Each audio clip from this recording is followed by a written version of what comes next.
Good morning, welcome to morning edition. ముందుగా headlines చూద్దాం. నేడు అమరావతిలో చంద్రబాబు పర్యటన, రాజధాని నిర్మాణాలు పరిశీలించనున్న ముఖ్యమంత్రి.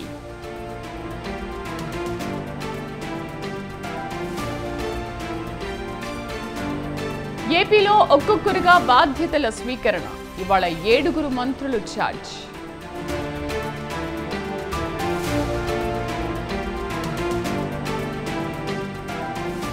నేడు హైదరాబాద్ కు కిషన్ రెడ్డి, బండి సంజయ్ స్వాగతం పలకనున్న బీజేపీ శ్రేణులు.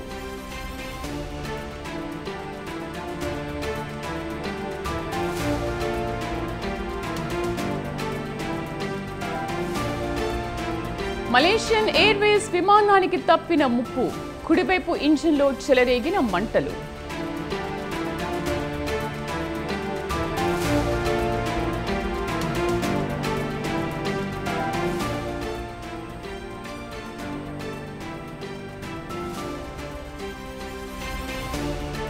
మోదీ యోగా వేడుకలకు హాజరు.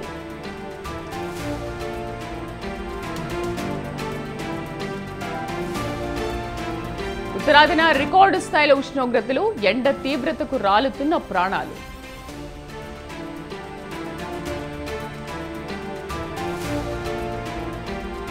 ఇవాళ ఆఫ్ఘనిస్తాన్తో భారత్ పోరు, గెలిపే లక్ష్యంగా బరిలోకి భారత్.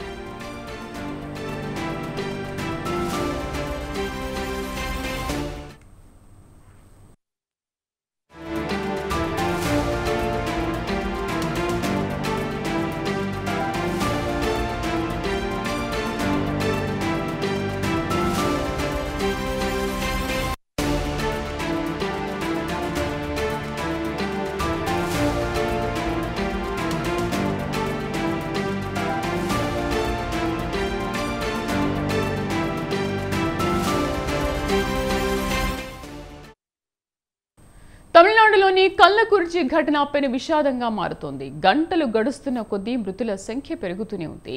ఈ కల్తీ కాటుకు ఇప్పటికే 34 మంది మరణించగా ఆసుపత్రిలో చికిత్స పొందుతున్న వారిలో చాలా మంది పరిస్థితి విషమంగా ఉండడంతో మృతుల సంఖ్య మరింతగా పెరిగే అవకాశం ఉన్నట్లుగా తెలుస్తోంది. బాధితులకు మెరుగైన వైద్యం అందించేందుకు ప్రభుత్వం అన్ని ప్రయత్నాలు చేస్తోంది. ఈ కల్తీసార ఘటనను ప్రభుత్వం చాలా సీరియస్ గా తీసుకుంది. ఇప్పటికే పలువురు అధికారులను సస్పెండ్ చేసింది. జిల్లా కలెక్టర్ శ్రవణ్ కుమార్ జతావత్ ను బదిలీ వేసివేసింది. మరణాలపై సమాచారం తెలిసిన వెంటనే చర్యలు తీసుకుంది. ఎస్పీ సమయ్ సింగ్ మీనాను సస్పెండ్ చేసింది. వీళ్లతో పాటు మరో 9 మంది పోలీస్ సిబ్బందిపై చర్యలు తీసుకుంది సర్కార్. పరిస్థితి అదుపులోకి తీసుకొచ్చేందుకు సీనియర్ అధికారులను కళ్ళకురిచి పంపించింది. అలాగే ఎంఎస్ ప్రశాంత్ను ఆ జిల్లా కలెక్టర్గా, రజత్ చతుర్వేదిని ఎస్పీగా నియమించింది.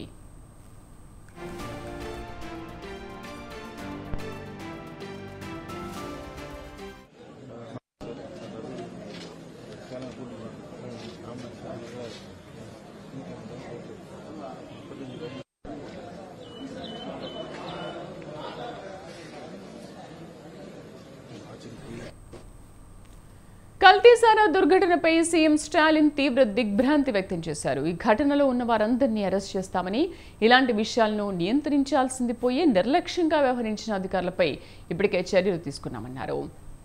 సొసైటీని నాశనం చేసి ఇలాంటి ఘటనలు జరగకుండా కఠినంగా వ్యవహరిస్తామని ట్విట్టర్ వేదికగా తెలిపారు. ఇప్పటికే పలువురు సారా అమ్మే వాళ్లను పోలీసులు అదుపులోకి తీసుకున్నారు. మరోపక్క సారా ఇష్యూపై రాజకీయ దుమారం రేగుతోంది. ప్రభుత్వం చేతకానితనం వల్లే అమాయకులు బలైపోయారని ప్రతిపక్ష నేత పళనిస్వామి విమర్శించారు. అసెంబ్లీలో దీనిపై చర్చించాలని పట్టుబడుతున్న వేళ ఖచ్చితంగా సభను ఈ అంశం కుదిపేయనుంది.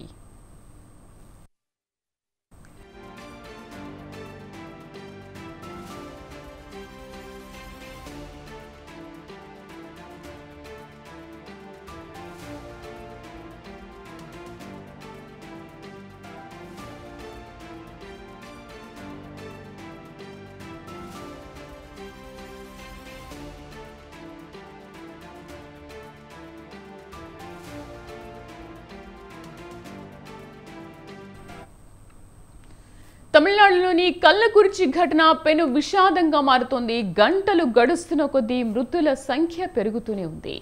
ఈ కల్తీ కాటుకు ఇప్పటికే 34 మంది మరణించగా ఆసుపత్రిలో చికిత్స పొందుతున్న వారిలో చాలా మంది పరిస్థితి విషమంగా ఉండడంతో మృతుల సంఖ్య మరింతగా పెరిగే అవకాశాలు ఉన్నట్లుగా తెలుస్తోంది. అయితే బాధితులకు మెరుగైన వైద్యం అందించేందుకు ప్రభుత్వం అన్ని ప్రయత్నాలు చేస్తోంది. ఈ కల్తీసారా ఘటనను ప్రభుత్వం చాలా సీరియస్గా తీసుకుంది. ఇప్పటికే పలువురు అధికారులను సస్పెండ్ చేసింది. జిల్లా కలెక్టర్ శ్రవణ్ కుమార్ జతావత్పై బదిలీ వేసింది. మరణాలపై సమాచారం తెలిసిన వెంటనే చర్యలు తీసుకుంది. ఎస్పీ సమయ్ సింగ్ మీనాను సస్పెండ్ చేసింది. వీళ్లతో పాటు మరో 9 మంది పోలీసు సిబ్బందిపై చర్యలు తీసుకుంది సర్కార్. పరిస్థితి అదుపులోకి వచ్చేందుకు సీనియర్ అధికారులను కళ్ళకురిచి పంపించింది. అలాగే ఎంఎస్ ప్రశాంత్ను ఆ జిల్లా కలెక్టర్గా, రజత్ చతుర్వేదిని ఎస్పీగా నియమించింది.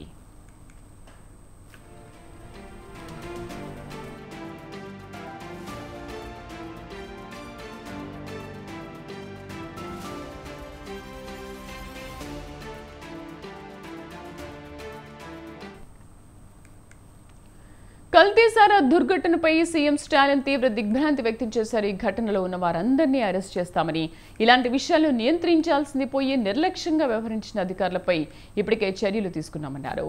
సొసైటీని నాశనం చేసి ఇలాంటి ఘటనలు జరగకుండా కఠినంగా వ్యవహరిస్తామని ట్విట్టర్ వేదికగా తెలిపారు.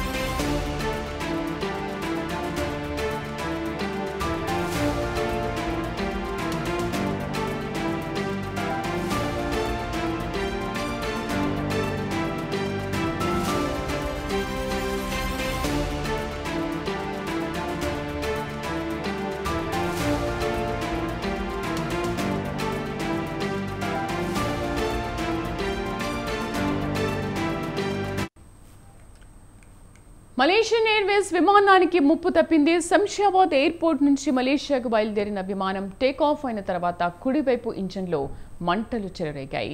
మంటలను గుర్తించి ల్యాండింగ్కు అనుమతి కోరారు పైలట్. కొద్దిసేపు గాల్లోనే విమానం చక్కర్లు కొట్టింది. ఏటీసీ ఎమర్జెన్సీ ల్యాండింగ్ అనుమతించడంతో శంషాబాద్ ఎయిర్పోర్ట్లో ఎమర్జెన్సీ ల్యాండింగ్ చేశారు పైలట్.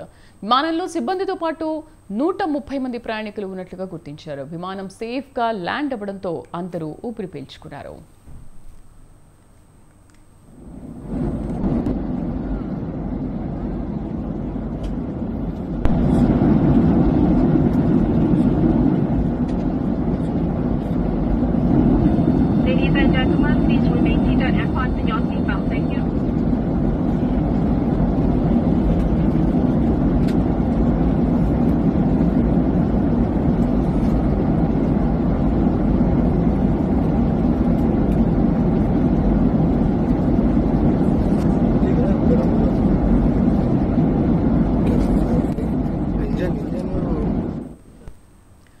మలేషియన్ ఎయిర్వేస్ విమానానికి పెద్ద ముప్పు తప్పింది. శంషాబాద్ ఎయిర్పోర్ట్ నుంచి మలేషియాకు బయలుదేరిన విమానం టేకాఫ్ అయిన తర్వాత కుడివైపు ఇంజన్లో మంటలు చెలరేగాయి.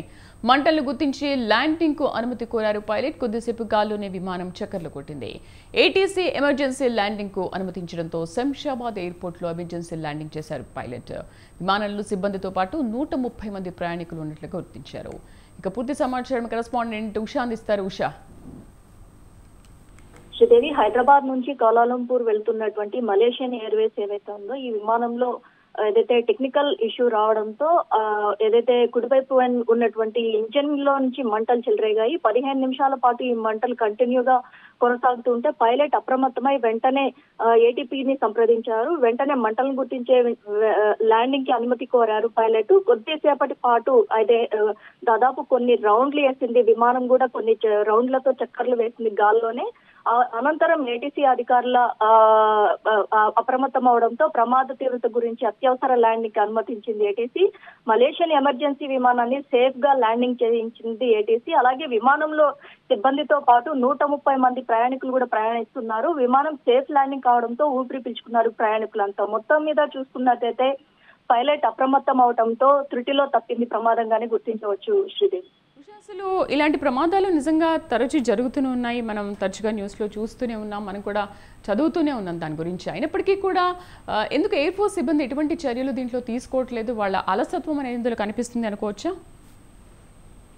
శ్రీదేవి, మొత్తం మీద చూసుకున్నట్టయితే మిక్స్డ్ వాతావరణం, ఒక్కొక్క ప్రాంతంలో ఒక్కొక్క వాతావరణం నెలకొనడంతోనే ఇలాంటి ప్రమాదాలు జరుగుతాయి. పైలట్ ఏదైతే టేకాఫ్ సమయంలో ఏదైతే టెక్నికల్ గా కాకుండా అలాగే వాతావరణంలోని మార్పులు, అలాగే ఏదైతే లోపల ఏదైతే ఇంజిన్ లోపల ఉన్నటువంటి ఎక్విప్మెంట్ ఏదైతే ఉంటుందో అందులో తీసుకోవాల్సినటువంటి ప్రికాషన్స్ గురించి కావచ్చు, కొన్ని అలసత్వ కారణాల వల్ల ఇలాంటివి జరుగుతూ ఉంటాయి.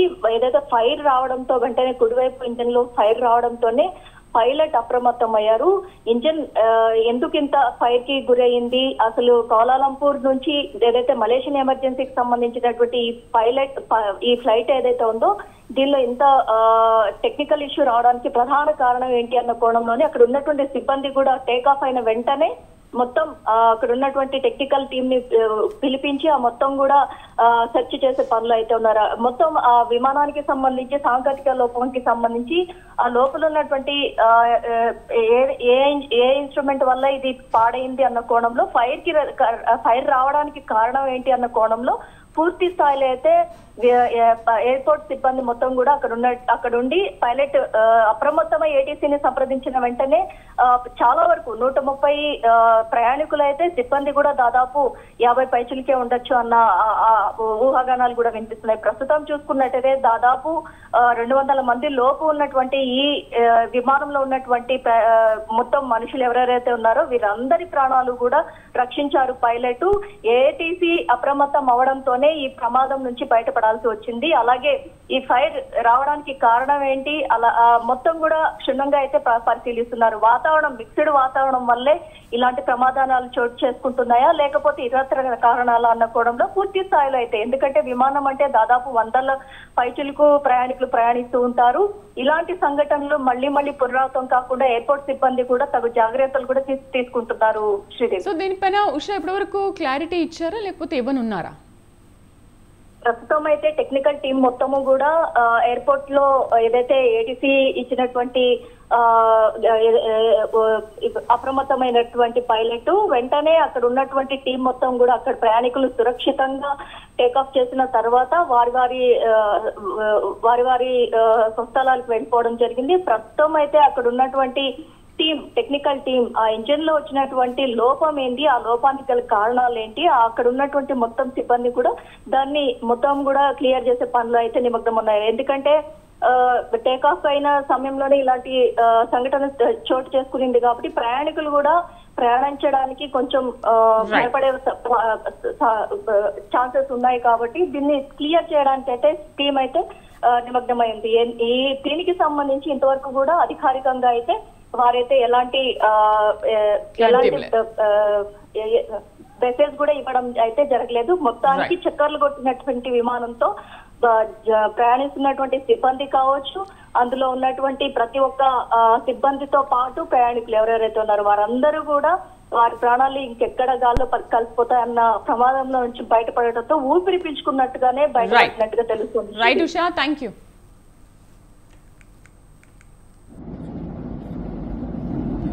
Ladies and gentlemen, please remain seated and fasten your seatbelt. Thank you.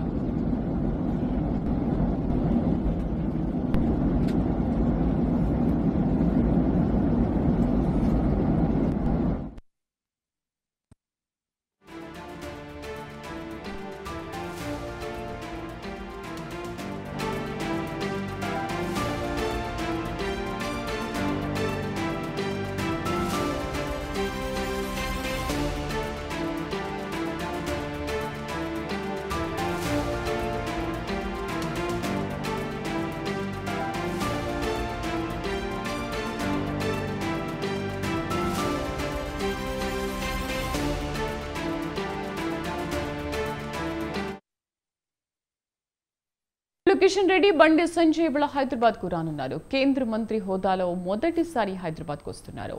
ఇరువురు నేతలకు ఘన స్వాగతం పలికేందుకు బీజేపీ శ్రేణులు భారీగా ఏర్పాట్లు చేస్తున్నారు. సాయంత్రం 4 గంటలకు బేగంపేట్ ఎయిర్పోర్ట్ కు చేరుకుంటారు కిషన్ రెడ్డి, బండి సంజయ్. బేగంపేట్ ఎయిర్పోర్ట్ నుంచి భారీ ర్యాలీగా బీజేపీ ఆఫీస్ కు చేరుకుంటారు. ఈ ర్యాలీలో బీజేపీ ఎంపీలు, ఎమ్మెల్యేలు, ముఖ్య నేతలు పాల్గొంటారు. కిషన్ రెడ్డి, బండి సంజయ్ కు పార్టీ శ్రేణులు సన్మానం చేస్తారు. అనంతరం చార్మినార్ భాగ్యలక్ష్మి అమ్మవారిని దర్శించుకుంటారు కేంద్ర మంత్రులు.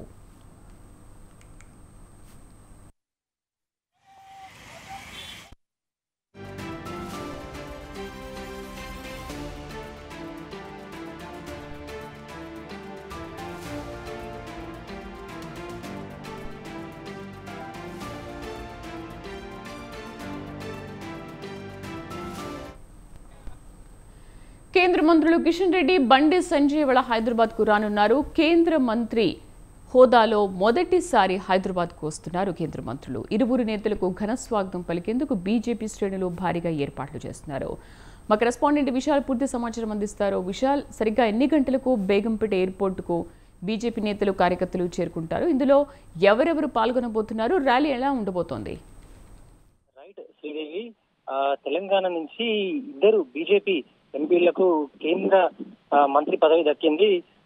బీజేపీ రాష్ట్ర అధ్యక్షులు కిషన్ రెడ్డికి బొగ్గు గనుల శాఖ మంత్రి దక్కగా బండి సంజయ్కి ఎంపీ బండి సంజయ్కి కేంద్ర హోంశాఖ సహాయ మంత్రి పదవి దక్కింది.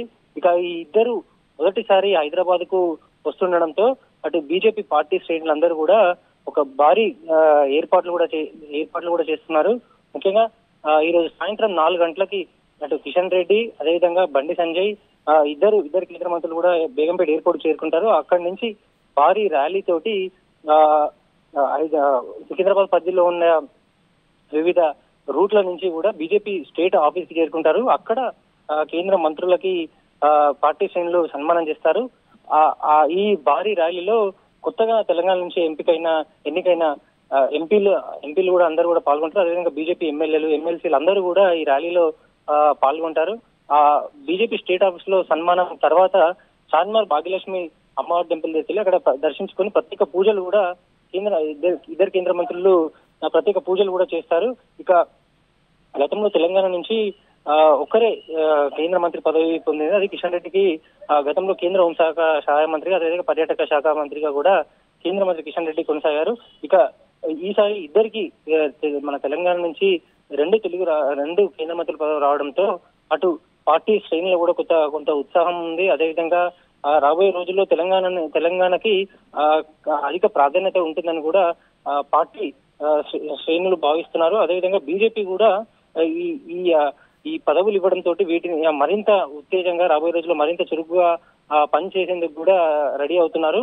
ఇక ఈ రోజు సాయంత్రం 4 గంటలకి బేగంపేట ఎయిర్పోర్ట్ చేరుకున్న తర్వాత భారీ ర్యాలీ తోటి అటు ప్రజలకి అభివాదం తెలుపుతూ అదేవిధంగా కార్యకర్తలు ర్యాలీ తోటి ఇది దాదాపు సాయంత్రం 2 గంటల పాటు కూడా హైదరాబాద్ లో ఈ ర్యాలీ సాగుతుంది. ఆ ర్యాలీ సాగే టైంలో కొంత ట్రాఫిక్ డైవర్షన్స్ కూడా ఉండే అవకాశం ఉంటుంది.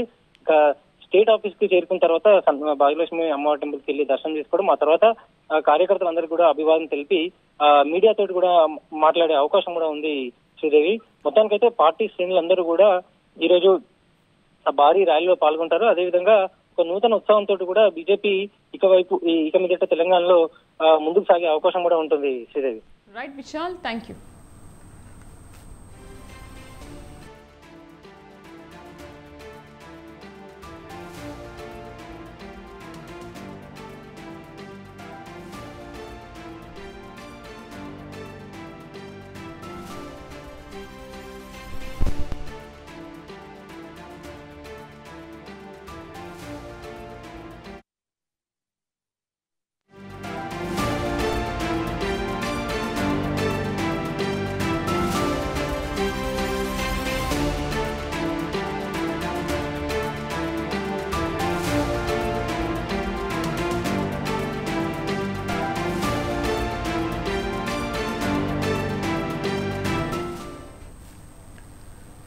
హైదరాబాద్ లో మరోసారి ఈడీ దాడులు కలకలం రేపుతున్నాయి. పటాన్చెరు ఎమ్మెల్యే మహిపాల్ రెడ్డి ఇంటిపై ఈడీ దాడులకు దిగింది. అవినీతి అక్రమ ఆరోపణల నేపథ్యంలో ఆయన నివాసంతో పాటు సోదరుడు, బంధువుల ఇళ్లలోనూ సోదాలు చేపట్టింది. పూర్తి సమాచారం మా కరెస్పాండెంట్ పవన్ అందిస్తారు. పవన్,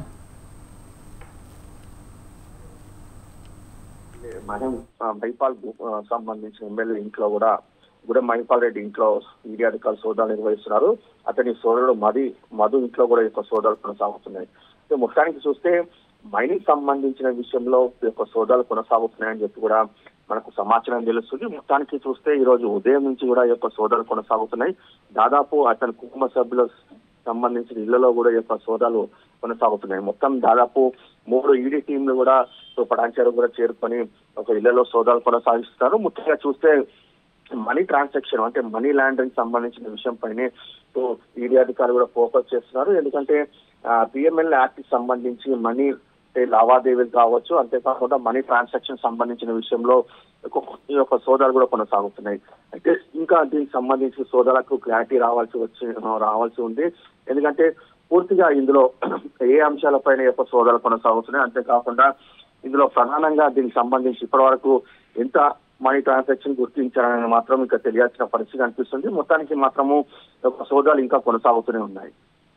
కాంగ్రెస్ ప్రభుత్వం అధికారంలోకి వచ్చినప్పటి నుంచి కూడా మనం చూస్తున్నాం, ఫోన్ ట్యాపింగ్ కావచ్చు, లేకపోతే గొర్రెల స్కామ్ కావచ్చు, రీసెంట్గా పవర్ స్కామ్ కావచ్చు, వీటిల్లో ఏ విధంగా అయితే బయట పెడుతున్నారో, సో రీసెంట్గా కూడా మహిపాల్ రెడ్డి ఇంట్లో కూడా ఈడీ దాడులు చేస్తుంది. ఈ నేపథ్యంలో ఇక మీదట కూడా మరిన్ని దాడులు జరిగే అవకాశాలు ఏమైనా కనిపిస్తున్నాయా మరికొంతమంది పైన?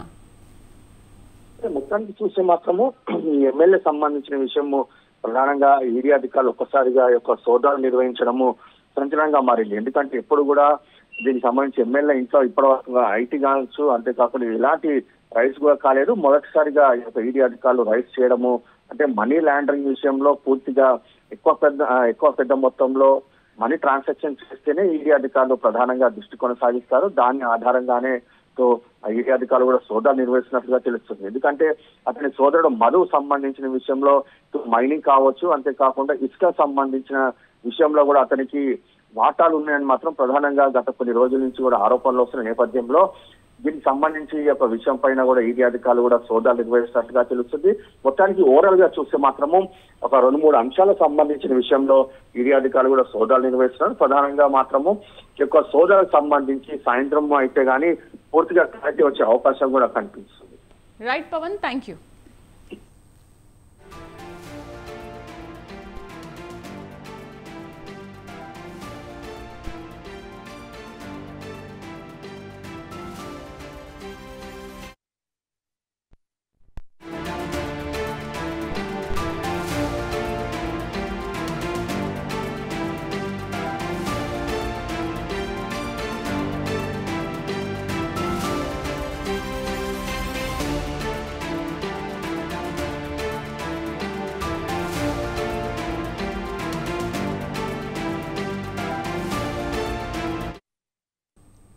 ఏపీ మంత్రిగా వాసంశెట్టి సుభాష్ బాధ్యతలు స్వీకరించారు. ఈరోజు సచివాలయంలోని 5వ బ్లాక్లో వేద పండితులు ఆశీర్వచనాల మధ్య కార్మిక శాఖ మంత్రిగా బాధ్యతలు స్వీకరించారు మంత్రి వాసంశెట్టి సుభాష్. ఈ సందర్భంగా ఆయన మాట్లాడుతూ కీలక వ్యాఖ్యలు చేశారు. కేంద్ర రాష్ట్ర ప్రభుత్వాల పథకాలను సమర్థవంతంగా అమలు చేస్తామన్నారు. కార్మిక శాఖలో ఒక కార్మికుడిలా పనిచేస్తానని, కార్మికుల హక్కులు పరిరక్షిస్తానని చెప్పారు.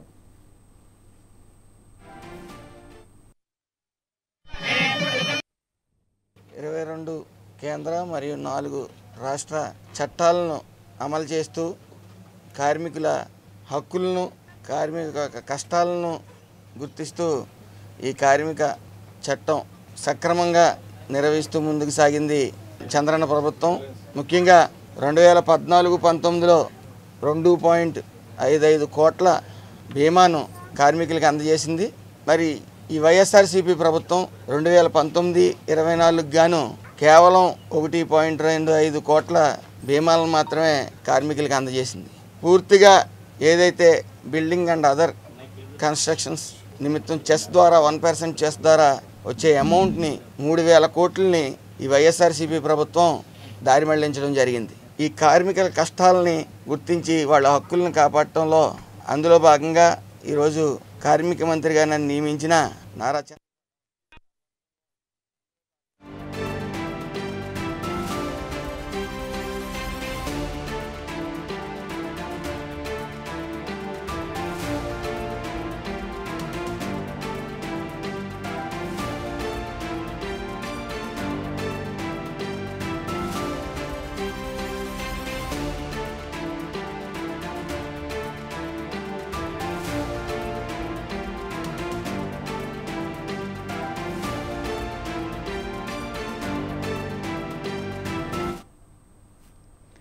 ఏపీలో కొత్త ప్రభుత్వం కొలువు తీరింది. ఒక్కొక్కరుగా బాధ్యతలను స్వీకరిస్తున్నారు. ఇవాళ 7 మంత్రులు ఛార్జ్ తీసుకుంటున్నారు. ఉదయం 7:30కు వాసంశెట్టి సుభాష్ మంత్రిగా బాధ్యతలు తీసుకున్నారు. కాసేపట్లో టీజీ భారత్ తన ఛాంబర్లో మంత్రిగా బాధ్యతలు తీసుకుంటారు. 10:30 గంటలకు మంత్రి ఆనం రామనారాయణ రెడ్డి, 10:35కు మంత్రి సవిత బాధ్యతలు స్వీకరిస్తారు. 11:35 నిమిషాలకు మంత్రి అనగానే సత్యప్రసాద్ సాయంత్రం 5 గంటలకు కందుల దుర్గేష్ సచివాలయంలో తమకు కేటాయించిన ఛాంబర్లలో మంత్రులుగా బాధ్యతలు తీసుకోనున్నారు.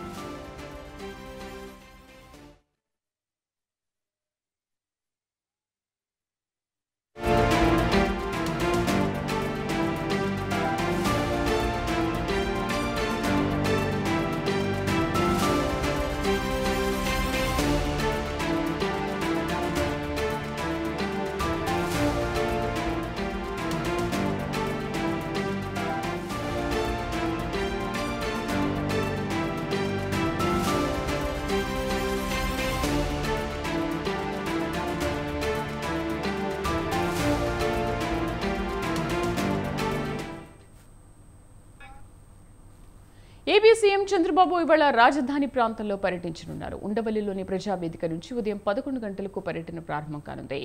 2015 అక్టోబర్ 22న ఉద్దండరాయనిపాలెంలో రాజధానికి శంకుస్థాపన జరిగిన ప్రాంతాన్ని చంద్రబాబు పరిశీలించనున్నారు. అనంతరం seed axis road, all India services అధికారులు, మంత్రులు, న్యాయమూర్తుల గృహ సముదాయాలు, ఐకానిక్ నిర్మాణాల కోసం పనులు మొదలుపెట్టిన సైట్లను పరిశీలిస్తారు.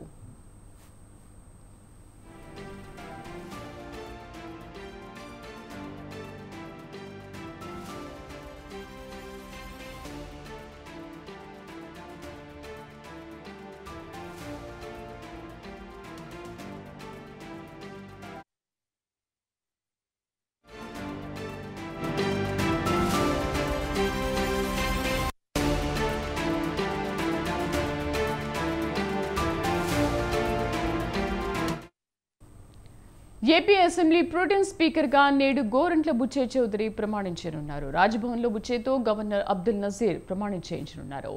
రేపటి నుంచి ఏపీ కొత్త అసెంబ్లీ తొలి సమావేశాలు ప్రారంభం కానున్నాయి. ఈ నేపథ్యంలోనే ఇవాళ గోరంట్ల ప్రోటెం స్పీకర్గా ప్రమాణం చేస్తారు.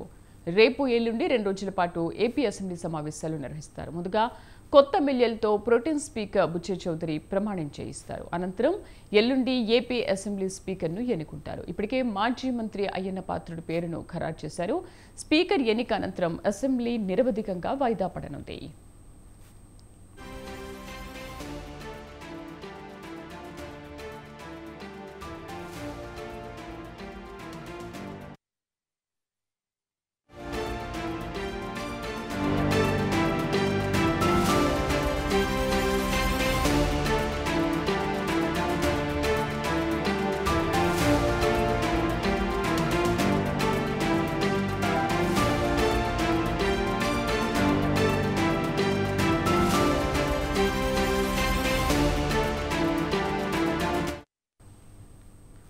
ఏపీ నూతన డీజీపీగా ద్వారకా తిరుమలరావు నియమితులయ్యారు. ప్రస్తుతం ఏపీఎస్ఆర్టీసీ ఎండీగా ఉన్న ఆయన్ను కోఆర్డినేషన్ విభాగం డీజీపీగా నియమించి పోలీసు దళాల అధిపతిగా రాష్ట్ర ప్రభుత్వం పూర్తి అదనపు బాధ్యతలు అప్పగించింది.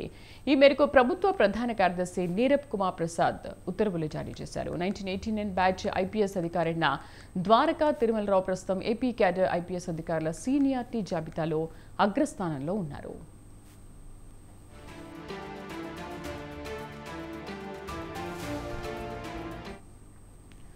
తొలుత ద్వారకా తిరుమలరావు కర్నూలు ఏఎస్పీగా, అనంతరం కామారెడ్డి, ధర్మవరం ఏఎస్పీగా, నిజామాబాద్ జిల్లా ఆపరేషన్స్ విభాగం అదనపు ఎస్పీగా, అనంతపురం, కడప, మెదక్ జిల్లాలకు పూర్తిస్థాయి ఎస్పీగా ఆయన విధులు నిర్వహించారు. అనంతపురం, హైదరాబాద్ రేంజ్లతో పాటు ఎస్ఐబీలో డీఐజీగా బాధ్యతలు చేపట్టారు.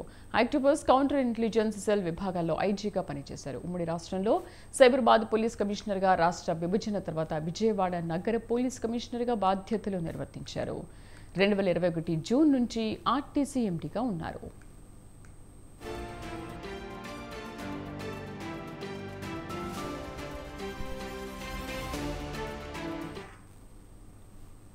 That's all for now. Stay tuned.